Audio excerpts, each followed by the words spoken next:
13ರಿಂದ 33 ವರ್ಷ ಅಂದರೆ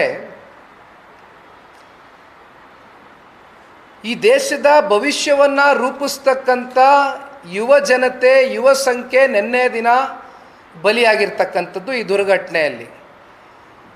ನೀವು 10 ಲಕ್ಷ ಇವತ್ತು ಪರಿಹಾರ ಧನವನ್ನು ಕೊಡ್ತಕ್ಕಂಥದ್ರಿಂದ ಅವರ ಕುಟುಂಬದ ಭವಿಷ್ಯದ ಮುಂದಿನ ಪರಿಸ್ಥಿತಿಗಳೇನು?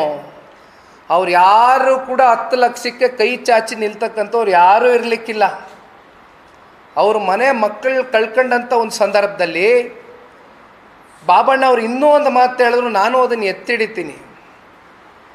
ಆ ಕುಟುಂಬದಲ್ಲಿ ಅಕ್ಕನೋ, ತಂಗಿನೋ, ತಮ್ಮನೋ, ಅಣ್ಣನೋ ಯಾರಾದರೂ ಇದ್ದಂಥ ಸಂದರ್ಭದಲ್ಲಿ ಅವರೇನಾದರೂ ಓದ್ತಾ ಇದ್ದರೆ ಅವರ ವಿದ್ಯಾಭ್ಯಾಸವನ್ನು ಪೂರೈಕೆ ಮಾಡ್ತಕ್ಕಂಥದ್ದಕ್ಕೆ ಸರ್ಕಾರ ಸಂಪೂರ್ಣ ಹೊಣೆಗಾರಿಕೆಯನ್ನು ತಗೊಳ್ತಕ್ಕಂಥದ್ದಷ್ಟೇ ಅಲ್ಲ, ಮುಂದಿನ ದಿನಗಳಲ್ಲಿ ಅವರ ವಿದ್ಯಾಭ್ಯಾಸವನ್ನು ಪೂರೈಸಿದ ನಂತರ ಅವ್ರಿಗೆ ಸ್ವಾಭಿಮಾನದ ಬದುಕನ್ನು ಕಂಡುಕೊಳ್ತಕ್ಕಂಥದ್ದಕ್ಕೆ ಒಂದು ಉದ್ಯೋಗವನ್ನು ಸೃಷ್ಟಿ ಮಾಡಿಕೊಡ್ತಕ್ಕಂಥ ಕೆಲಸವನ್ನು ಕನಿಷ್ಠ ಪಕ್ಷ ನಾನು ಹೇಳೋದು, ನಿಮಗೇನಾದರೂ ಕರುಣೆ ಅಂತಕ್ಕಂಥದ್ದು ಒಂದು ಚೂರು ನಿಮ್ಮ ಮನಸ್ಸುಗಳಲ್ಲಿದ್ದರೆ ಇದನ್ನು ನೀವು ಮಾಡಬೇಕು ಅಂತಕ್ಕಂಥದ್ದನ್ನು ಈ ಸಂದರ್ಭದಲ್ಲಿ ಈ ರಾಜ್ಯದ ಒಬ್ಬ ಪ್ರಜೆಯಾಗಿ ನಾನು ಆಗ್ರಹಿಸ್ತೀನಿ.